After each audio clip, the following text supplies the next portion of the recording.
Yes, man, guys. A lot of things made in China. See it there. A long time me a saying a whole heap of stuff we get from China here in America.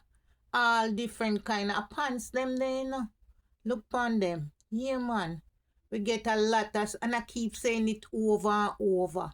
More than half of what we have here in America here where we live come from China. Look on them, the pillar and something. Yeah, man. A China, all of them come from. And enough. And China now back down.